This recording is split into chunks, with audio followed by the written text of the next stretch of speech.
En lo más alto del dial, Radio Echegoyen de Talcahuano, su emisora con responsabilidad social.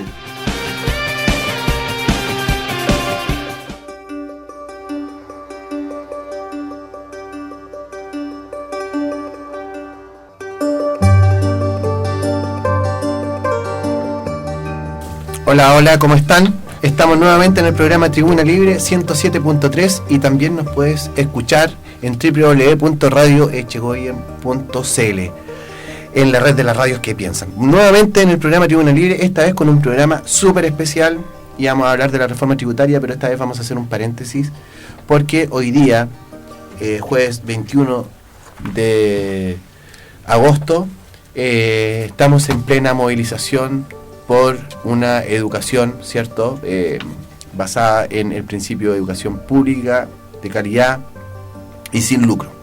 Para eso entonces estamos nuevamente con nuestros amigos, el profesor Richard Rivas. Richard, ¿cómo estás? Muy bien, y viendo que hay mucho movimiento, ¿cierto?, y mucho que hablar nuevamente. Y con mi amigo también, el profesor Felipe Leiva. Felipe, ¿cómo está la cosa?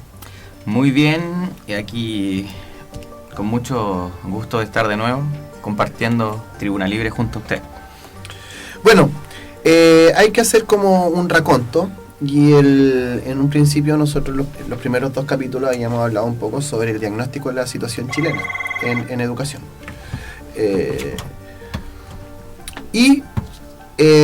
Nosotros nos habíamos percatado que durante la semana, la Comisión de Educación de la Cámara de Diputados aprueba por 8 votos contra 5 el proyecto que termina con el lucro, el copago y la selección en educación. Se habían recibido muchos comentarios, obviamente, no se escucharon a los apoderados, se habló por ahí, que se había pactado algo secreto con el colegio de profesores. Pues, todas esas cosas vamos a hablar el día de hoy. Lo importante sí es que, por lo menos, hay humo blanco en algunas situaciones que tienen que ver con la llamada agenda corta. En ese panorama nosotros tenemos que hablar un poco por qué es importante hablar de educación, y tenemos que ver un poco que el diagnóstico es más o menos paupérrimo. Primero tenemos que ver de cómo se financia la educación en Chile. Y esa es una buena pregunta para empezar, Richard. ¿Cómo se financia la educación en Chile y cómo estamos en el tema OCDE? O sea, de ¿cómo finalmente podemos encontrar un diagnóstico desde el punto de vista financiero y cuál es la propuesta a lo mejor que podríamos generar desde este colegio? Ya, lo habíamos comentado en el programa anterior. Promedio, tenemos un promedio porque hay diferentes niveles de pago, ¿cierto?, dependiendo de los alumnos, dependiendo del sector, si son vulnerables, si son de nivel medio. Claro. Y el promedio es 60.000 pesos. Revisábamos hace poco una gráfica, ¿cierto?, a nivel OCDE. Tenemos que nombrar la OCDE porque somos miembros, ¿cierto?, de esta organización, y es un parámetro que puede ser aceptable. Y tenemos, ¿cierto?, que estamos como un 70% bajo lo que gastan estos países, ¿cierto?, en educación. Claro. Y bueno, hay varias propuestas en una nueva institucionalidad en donde, como mínimo, como puedo ver acá, un documento del profesor Oscar Naib, el rector de nuestro colegio. Deberíamos comenzar, yo creo, hablando de 150.000 pesos por alumno, independiente de su situación socioeconómica, que la semana pasada también lo vimos, ¿cierto?, los niveles socioeconómicos. Dependiendo de ese nivel, todos deberíamos partir por ese derecho que tiene que prestar el Estado de igualdad, ¿cierto?, por lo menos con 150.000 pesos al año, que obviamente tienen que ir siendo reajustables dependiendo de todas las variables económicas que tenemos. Felipe, ¿cuánto gasta Chile en educación y cómo estamos con relación a la OCDE? A ver, Chile en educación gasta el 3,8% del Producto Interno Bruto. Y en comparación con el promedio OCDE, los países gastan el 6,1% del Producto Interno Bruto. O sea, el doble. Tenemos que considerar estamos en debe. Tenemos que considerar un doblaje como para poder nivelar la cancha en ese aspecto. ¿Y cuánto se gasta por alumno per cápita OCDE? A ver, bueno, acá tenemos las cifras de 2.700 7 USA dólares, digamos, Sí, anual. Ese es el promedio OCDE. ya, ok. ¿Cierto? Y, Eso en educación básica. Y en educación media... no, ese es el promedio chileno, yo creo, porque chileno. son... Sí, Chileno, perfecto. Y en educación media, el promedio chileno es $2.564 anuales. ya. Ojo. ¿Y OCDE? OCDE, Eso, estamos hablando algo de $6.000. ¿Cierto? Entonces, El ya, doblaje. Siempre claro, el doblaje. más del doblaje. Entonces, creo que nosotros estamos en debe, en varias cosas. Una pequeña aclaración Sí. para... bueno, la sigla OCDE corresponde a conjunto de países que están dentro de la Organización para la Cooperación y el Desarrollo Económico, ¿ya? De los países, cierto, que tienen cierto nivel de ingresos y cierto estándar de vida. Bueno, debemos aclarar que somos los últimos de la lista en ese listado de países OCDE. Sí, en realidad es como bien terrible. Y dentro de la OCDE igual estamos dentro del ranking top, po, de los países que gastan más plata en educación por persona. Nosotros somos el cuarto país que gasta más plata en educación por familia. Por familia, claro, no por como familia. Estado. No como Estado. Jamaica tiene un gasto en educación PIB muy alto. Israel lo mismo, Islandia, y luego viene Chile. Y los países que gastan menos en educación, porcentaje PIB por persona: Indonesia, Uruguay, Turquía y Grecia. En palabras simples, es donde la familia, cierto, tiene que desembolsar más.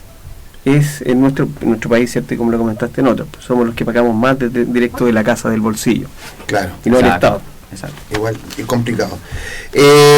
¿Cuál sería la propuesta, Richard, para el tema del modo de cómo financiar la educación por parte de los, por lo menos desde las bases del profesorado? Ya, vamos a dividir esto, lo vamos a clasificar un poquito en dos. Hay una propuesta que es de gobierno, otra propuesta que presenta el Colegio de Profesores y también profesores que no son colegiados, pero que son parte de este sistema. Un sistema es muy similar al sistema que tenemos actualmente, que es a través de subvenciones, ¿ya? Ujú. Entonces el Estado se va a hacer cargo a través de, cierto, como un Estado subsidiario, de entregar esto a agencias locales de educación que van a estar en manos, cierto, de las municipalidades. Volvemos con lo de la municipalidad. Obviamente, si entendemos que la plata va a la municipalidad, el alcalde de turno va a ser quien administre esta gestión. Y dependiendo de la capacidad que él tenga, el entusiasmo que él tenga, puede ser muy distinta. Entonces, hay que tener cuidado con eso. Igual es complicado porque Sí. la alcaldía igual tiene varios gastos, Claro. en aseo, mantención, el tema burocrático. Entonces el tema educacional a veces sucede que terminan siendo como parches y se terminan trasladando dinero en un lugar u otro, y al final se crea que al final quien paga es la infraestructura escolar, Claro.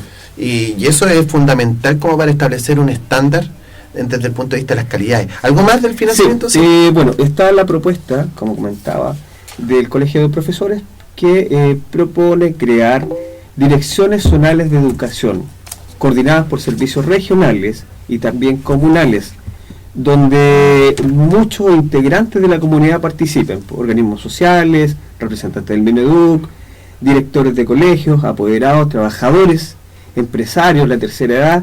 Entonces le da una mirada mucho más amplia. Entonces podemos llegar a acuerdos y a nivel local, dependiendo de las necesidades locales, que son distintas en todos lados. Claro, eso es sumamente importante. Fíjense que yo tengo el diagnóstico acá de la inversión promedio por alumno según nivel socioeconómico de los establecimientos, y esto es directamente sacado al Ministerio de Educación, como para que se vaya entendiendo más o menos las diferencias. En los niveles socioeconómicos bajos, entendiendo de que estos se manejan a nivel de quintiles, el dinero que se le asigna por niño es de 91.159 pesos. 91.159 pesos, que es la inversión promedio por alumno mensual. En el nivel medio bajo estamos hablando de 83.470 pesos, en un nivel medio bajo. En un nivel medio, que ya creo que entramos en el tramo de los subvencionados. Con Sí. esto del financiamiento compartido. Correcto, y estas son cifras súper actualizadas, por eso que estoy precisando. El promedio de gasto de inversión por alumno es de 75.033 pesos. En el medio alto es de 90.784 pesos. Y en el alto, 95.559. O sea, de todas maneras, de los 5 quintiles, el que sigue teniendo el mayor gasto per cápita sigue siendo la clase alta. Y ahí es donde se supone que esta reforma, que fue sancionada ayer, ¿cierto?, en la Cámara de Diputados, tendría que aumentar los recursos de un 5 a un 7 promedio. De un 5 a un 7% de promedio. Y eso implica aumentar los primeros 3 quintiles en un aumento entre un 5 y un 7%, para luego nivelar la cancha, se supone, en el año 2026. Ahora, esto de la reforma, nosotros sabemos, afecta, pero un montón. ¿Y por qué digo que no afecta un montón? Porque, y me voy a citar acá de un documento de Educación 2020, fíjense que si un niño hoy entra a un jardín infantil, con la reforma, egresará de la educación media alrededor del año 2030. Tendrá algún título profesional o técnico en el 2035 y probablemente trabajará hasta el año 2080. Por ende, entonces, esta reforma tiene unas repercusiones inimaginables. Por eso que nosotros estamos siendo súper majaderos en esto. A lo largo de la vida se van a cambiar 10 veces de trabajo y a lo mejor tendrá a lo más 2 hijos. Entonces, los hijos de este párvulo del día de hoy trabajarán probablemente hasta el año 2115 y muchos de ellos, disculpen, vivirán hasta el año 2140. O sea, esta reforma realmente es súper importante, no hay que mirarla para nada superficialmente. ¿Cómo se podría supervisar esto, Richard, esta propuesta? Porque se supone que ahora las municipalidades están administrando esto. Claro. Entonces, ahora tú me mencionaste que ahora habría otro tipo de propuesta, ¿cierto? Claro, las agencias locales de educación, que es la propuesta del gobierno, como te comenté antes.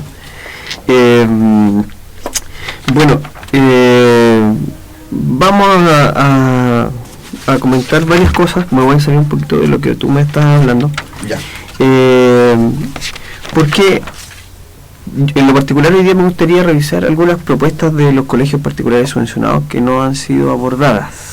¿Ya? Ok. Y entre ellas, ¿cierto? Está esta propuesta de la nueva institucionalidad, que es la que compartimos con el Colegio de Profesores, ya dijimos, con la creación de estas direcciones zonales de educación, ¿ya? Y también hay que considerar también de que está la creación de un consejo asesor comunal y se aumenta la inversión por estudiante. Nosotros queremos nivelar más o menos un promedio OCDE. Obviamente, todo esto dentro del paradigma del capital humano, ¿cierto? Sí. Me gustaría hablarte un poco de la actualización del estatuto docente, ¿ya? Okay. Nosotros, el Colegio de Profesores propone un 50 y 50% de horas lectivas y horas de aula. Eso quiere decir tener un 50% para trabajar en las aulas y 50% para preparación y revisión de material, que es un tema bastante amplio que se está dejando de lado. Siempre se dice que los profesores preparan la pega en la casa. ¿Qué tan cierto es eso, Richard Felipe? Bastante cierto. El tiempo de la hora no lectiva no alcanza para hacer el trabajo que de alguna forma está demandando esta nueva sociedad. El trabajo que efectivo en educación. Bueno, y bajo esa perspectiva también quería mencionar algunos temas que no se han tratado y que creo que ya ahora que podamos mencionarlo y empezar a trabajar. Por ejemplo, meternos un poquito al currículum en la reforma, ¿cierto? Hablar de nuevas perspectivas, por ejemplo, en la educación de género. Hablar de nuevas perspectivas en la interculturalidad. Hablar de nuevas perspectivas en la integración y la inclusión de los alumnos con necesidad educativa especial. Creo que esos son temas que no se han tocado y es momento de empezar ya a proponerlo y que podamos de alguna forma debatir también, no solamente el dinero, sino que algunos temas un poquito más de fondo. Mire, es un tema bastante potente. Yo creo que vamos a descansar un ratito, vamos por una pausa musical. Esto es Tribuna Libre, en un capítulo especial, a propósito, ¿cierto?, a consideración a la movilización de profesores del día jueves 21 de octubre. O sea, de agosto, disculpen, me traspapelé. Vamos a una pausa musical y volvemos. Esto es Tribuna Libre. Perdido en una bruma. Después de unos soplos de amargura. Es así que mis cenizas como una pluma flotarán sobre palabras que se esfuman, bajo risas macabras y toses amargas. Me asfixio, me clavo en un suspiro reseco, atado como un esclavo a esa brisa impertinente. Me seguirá hasta la muerte este humo intoxicante. Bueno, mátense ya, si se divierten así. Venga, mátense ya, riendo sobre un sofá, con dientes color pipí. ¿Acaso resistirán? Sorpresa, yo me instalo en su pecho. Exclamó el tierno amigo tumor. Me pareció escuchar una pequeña tos. Los besaré con amor en sus sórdidos lechos. No padezcan rubor por un pequeño calor. Yo creceré sin pudor para enfriar esa ardor. Bueno, mátense ya, si se divierten así. Venga, mátense ya, riendo sobre un sofá, con dientes color pipí. ¿Acaso resistirán?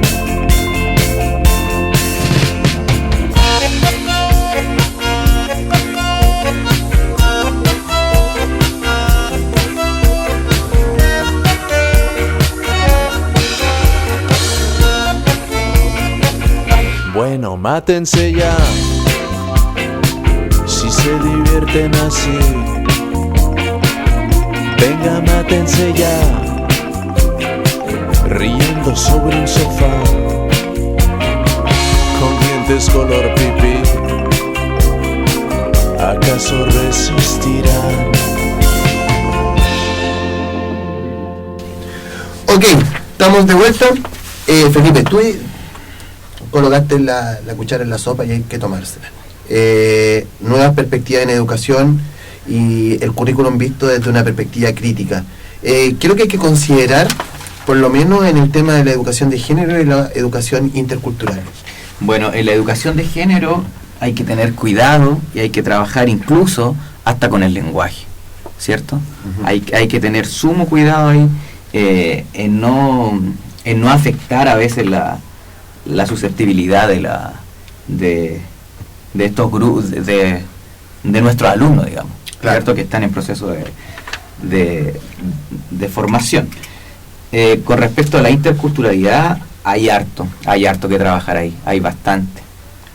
De hecho, en Chile se ha hecho bastante poco y nada se hace una negación de la existencia de los pueblos originarios. Bueno, lo primero en el tema de educación de género es incorporar al currículum para visibilizar y resignificar los grupos que están excluidos, porque no solamente el mundo indígena que está excluido, aquí el mundo homonormado en su plenitud, tanto transgénero, lesbianas, gays, ¿cierto?, están en un estado de completa subalternidad. Entonces, la idea es que se puedan incorporar también, entendiendo que nuestro espacio social es un espacio súper diverso.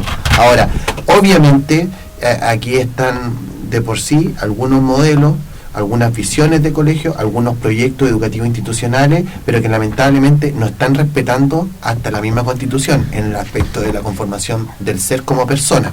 Entonces, lamentablemente ahí el Estado tiene que poner las cartas en el asunto. No podemos por lo menos prohibir un poco la proyección del hombre en toda su dimensión, entendiendo que la educación es eso, siempre y cuando que tú tienes amarres desde el punto de vista sociocultural. Por ende, entonces, es muy importante que nuestros alumnos tengan un capital cultural, que le den una formación integral y por ende puedan ellos habituarse a un espacio social diverso. Richard, ¿qué pasa con las perspectivas de educación intercultural? ¿Cuál es como la emergencia que se tienen Ya, voy a retomar un poco lo que ustedes están hablando para seguir con aquello. Ya, ok. Respecto, tenemos que entender una cuestión que también es de fondo, y lo conversaba yo el otro día con el profesor Rigoberto Vega, y conversábamos sobre por qué fracasa en realidad esta escuela tradicional, ¿ya? Y algunas conclusiones que él sacaba era, por ejemplo, que el actual formato que tenemos como escuela, que tiene que ver con el género y la interculturalidad también, ¿cierto? Es un modelo que ya está agotado y está en crisis. Y obviamente tenemos que también analizarlo, no solo ver las platas, ¿ya? Claro. Tenemos número 1, estudiantes que definitivamente no quieren aprender, profesores que a veces, ¿cierto?, no sabemos cómo captar su atención, y tenemos padres que no acompañan, ¿ya? Esto entendiendo este modelo como el colegio, ¿cierto?, o el sistema educacional intenta hacer algo con estos chiquillos. Claro. Intentamos hacer algo nosotros a partir de lo que conocemos, pero la sociedad completa va hacia otro lado. Por ejemplo, te voy a dar la televisión, en esto del género. Si tomamos un comercial de un lavalosas, ¿cierto?, o un comercial para lavar la ropa, encontramos el estereotipo femenino, ¿cierto?, que aparece ahí, que es quien tiene refuerzo. Como un refuerzo. Entonces nosotros como colegio queremos ir a un lado, pero la sociedad nos empuja a otro lado. Y cuando estos chiquillos, ¿cierto?, tienen esta cotidianidad en su casa, es la chiquilla, ¿cierto?, la que tiene que lavar, porque es una cuestión casi natural. Es que entendemos que no es la sociedad en sí, es la sociedad de consumo. La sociedad de consumo, claro. La sociedad de capital. La sociedad también es muy diversa y podemos entender también de que hay otras visiones y miradas. Por ende, la educación ahí tiene un papel fundamental desde el currículum. Y desde un currículum que obviamente se ejerza desde lo legislativo, desde lo nacional, Claro. y desde ahí se generen políticas descendentes. Pero lo importante en este caso es que por lo menos se vaya deconstruyendo y que, como usted me dice, profesor, que la posmodernidad que estamos ahora, donde los alumnos no estudian, o sea, los estudiantes no estudian, los profesores poco enseñan y las familias poco forman. O sea, se está perdiendo ciertos horizontes que eran tradicionales. Claro, esta visión, que es una visión también bastante antigua, ¿cierto? Si revisamos, esto viene de la escuela industrial, basada en el modelo de la fábrica. Esto estamos hablando de 1700, ¿cierto? Finales de 1700, 1800, de la revolución industrial. Claro. Es un modelo muy antiguo. Entonces eso también se tiene que revisar. Estamos en un mundo que cambia demasiado rápido. Las tecnologías cambian a las personas y atrapan a las personas. Claro. Entonces tenemos que encontrar una mayor flexibilidad respecto a lo que hacemos en clases también. Bueno, hay que entender de que el modelo educativo chileno es un modelo que es una réplica del sistema prusiano de educación. Nosotros imitamos mucho a los prusianos, incluso en el tema del ejército. Sí, tenemos un par de marchas. Y la educación es el mismo sistema. Ahora, el sistema prusiano como tal de educación nace un poco con la guerra austro-prusiana, y que después con la guerra franco-prusiana, esto todo en el contexto de la unificación alemana que se hizo, bueno, terminando el siglo XIX, por ahí por el año 1870. Se formaliza el colegio por ahí por el año 1875, y ya con la revolución industrial, la segunda revolución industrial, Richard, porque tú me mencionaste la primera, pero en la segunda, donde aparece el afán capitalista, donde obviamente está el funcionalismo clave, entonces, para poder segmentar claramente a las clases en función al capital humano que reciben. Bueno, te había quedado la pregunta, pero vamos a responderla bien rapidito, con el tema de la perspectiva en la educación intercultural. Yo creo que la demanda fundamental para esta nueva reforma, obviamente, es tener primero una educación intercultural contextualizada. O sea, primero, una creación, una incorporación de planes, programas, mallas curriculares, proyectos educativos, contenidos que tienen que ver con la pertinencia, consideración de todo lo relativo a la cultura, lengua, historia, cosmovisión de nuestros pueblos originarios o primeras naciones. Darle prioridad a mediano plazo a las regiones con alta concentración demográfica de estas poblaciones y a largo plazo en todo el territorio para la enseñanza de las lenguas originarias.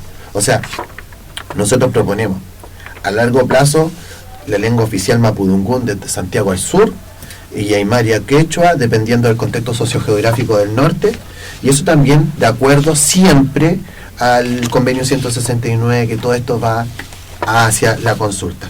La creación de una universidad intercultural. Nosotros tenemos casos donde hay colegas que estudiaron toda la pedagogía, van a la Araucanía y no saben cómo trabajar en contexto multicultural, o tiene una sala llena de inmigrantes, no sabes cómo trabajarlo y lamentablemente conlleva a la marginación. Una nueva política institucional intercultural, donde Mineduc también tenga un departamento súper potente, donde se incorporen a todos los colegios, escuelas, liceos, según la ley 19.253, quieran hacer su gestión educacional. Hay muchos casos de autonomía en gestión educacional en la Araucanía, y yo creo que eso es lo fundamental. Cada contexto debe manejar sus orientaciones educativas de acuerdo a sus necesidades. Eso es fundamental. Sí, comparto. Un pago a la reparación histórica hacia los pueblos originarios, lo que nosotros llamamos la beca indígena, se supone los chilenos, pero en sentido estricto es un pago a la reparación histórica hacia los pueblos originarios, que esto no es un programa de historia, pero yo creo que todos los chilenos comunes y corrientes saben lo que pasó con el pueblo mapuche en el siglo XIX. La creación de hogares indígenas y un currículum universitario intercultural. A futuro se propone la creación constitucional de un Estado plurinacional. Richard, ¿qué sucede con la actualización del estatuto docente? Tú te habías quedado ahí, la disminución de la hora pedagógica. Claro. Pero ¿qué pasa con el siguiente punto, que es alta al CIMSE? ¿Por qué es necesario parar el CIMSE? Bien, bueno, en este sistema, cierto, en que todo está basado en el capital y en los números, cierto, el enfoque ha sido bastante dañino, porque, bueno, se ha dado realce, por ejemplo, a algunas asignaturas y a otras no, para empezar, ¿ya? Esta interdisciplinidad, cierto, se perdió. El otro día tú me comentabas, me mostraste un documento del profesor Bernstein, Sí. ¿cierto?, que hablaba de aquello, que hablaba, por ejemplo, del lenguaje, el currículum, y de ese nivel que ya no es parejo, ¿ya? Hay cosas que tienen mayor prioridad y otras que no, y eso le hizo un daño, más cuando ahora le ponemos pruebas estandarizadas, ¿cierto?, Claro. al lenguaje y a las matemáticas, ¿cierto?, y vamos a sumar otras, pero vamos a seguir dando esta importancia, y se causa mucho daño porque estamos dejando de lado las habilidades blandas, entre comillas, habilidades blandas. Lo actitudinal es más importante a veces Claro. que otras cosas, las habilidades. Y bueno, también sabemos que en las pruebas internacionales, cierto, Chile no da la talla, ya, entonces hay que hacer este cambio de enfoque, un cambio curricular, por ejemplo, como tú lo comentabas, en la interculturalidad, pero también en el desafío de hay profesores que tienen que enseñar a alumnos con diferentes capacidades. Correcto. Ese punto justo quería tocar, el tema de la necesidad de educativas especiales, ¿cierto? ¿Por qué proponemos un alto al CIMSE? Por lo mismo, porque el CIMSE está creando de alguna forma esta segregación. No fomenta la inclusión, no fomenta la participación de estos alumnos que necesitan una preparación distinta de los profesores también, ¿cierto? Tenemos que de alguna forma estar preparados, cómo enseñar cada una de nuestras asignaturas y trabajar con estos alumnos. Bueno, y para terminar el tema, porque me gustaría si pudiéramos hablar un poco del movimiento social. Eso te iba a preguntar, ¿cierto? Felipe. Ya, pero para terminar el tema, si llevamos a cabo estas propuestas, podemos subir algunas cifras de participación aquí que nos dice el Mineduc, ¿cierto? Por ejemplo, la población indígena, la participación que tiene y está claro por qué, en el sector municipal es del 8%, particular subvencionado el 5%. Eso nos da de alguna forma vestigio de que la población indígena no está por ningún lado representada, no se siente parte de este país, de las políticas educativas. Felipe, ¿qué efectos tiene el CIMSE en el tema macro educacional? existen ciertos vicios que provoca el CIMSE, porque Richard aquí nos comentaba de que el CIMSE lo que provoca un poco es que se monopolicen ciertos conocimientos desde el punto de vista curricular. Pero ¿qué pasa en lo económico? ¿Qué pasa con los colegios? ¿Hay algún problema? Bastante. Aquí hay que mostrar y visibilizar que el CIMSE de alguna forma se crea en los colegios este proceso de semaforización, ¿cierto? La semaforización. Donde el que le fue mejor, el que tiene sobre un cierto estándar, recibe de alguna forma un poco más de capital, digamos, claro. ¿Cierto? Más financiamiento, puede aprobar algunos proyectos, está la excelencia académica, ¿cierto? Todo depende de la prueba estandarizada. Bueno, nosotros sabemos que se están cerrando muchos colegios municipales por lo mismo, por la fuga hacia los colegios subvencionados. Pero podemos decir, por ejemplo, que en los colegios municipales, alumnos prioritarios, tenemos el 63%. Y de alumnos con necesidades educativas especiales, de la población de estos, casi el 70%. Mira, entonces, obviamente estamos en desventaja. ¿Cómo entendemos el fenómeno? Obviamente estamos en desventaja. Felipe, ¿y el movimiento social? ¿Cómo está trabajando Bueno, esta semana ha estado bastante activo, ¿cierto? Dentro de la educación. El día martes, por ejemplo, hubo un acuerdo, entre comillas acuerdo, que está por aprobarse, ¿cierto?, entre el Colegio de Profesores y el Mineduc, que era sobre la agenda corta, ¿ya? Pero esta agenda corta fue puesta al escrutinio de todos los profesores, independiente, ¿cierto?, a la votación de profesores que eran colegiados, no eran colegiados, todos los trabajadores de la educación, digamos. O sea, las alternativas eran, o estamos de acuerdo con el acuerdo que estaba estableciendo el Mineduc con el Colegio de Profesores, o estaban en rechazo. Exactamente. Okay. No sé, Richard, ¿nos puede acordar un poco ahí de las propuestas que era la agenda corta?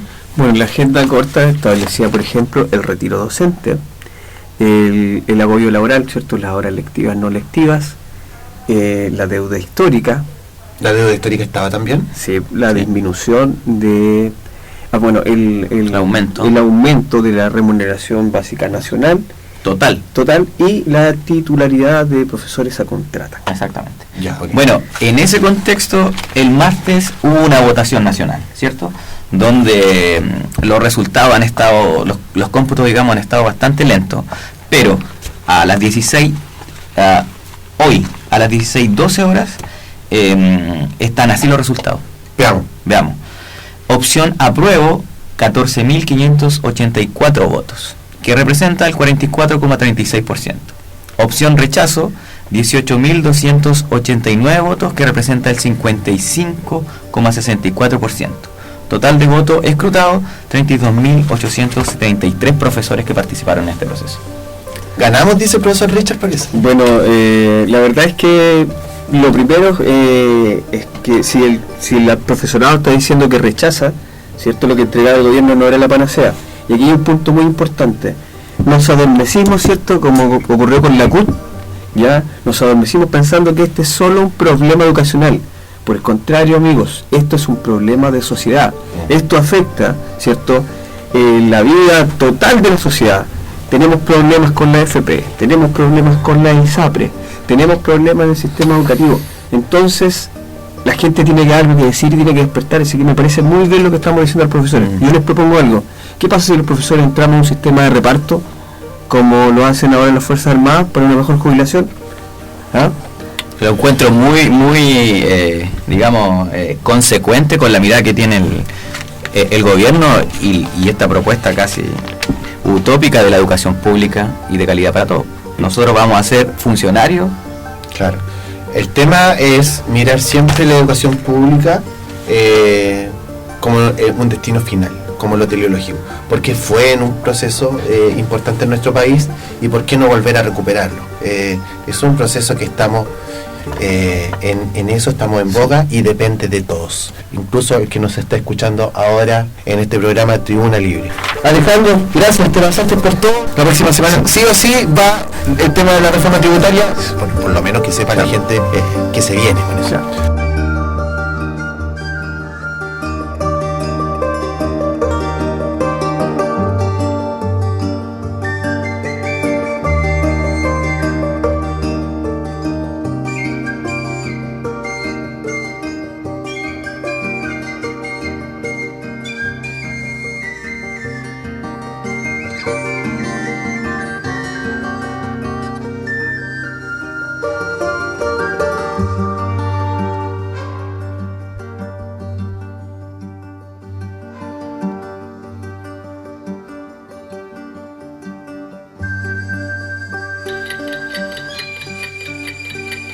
Las 24 horas, lo mejor de la radio.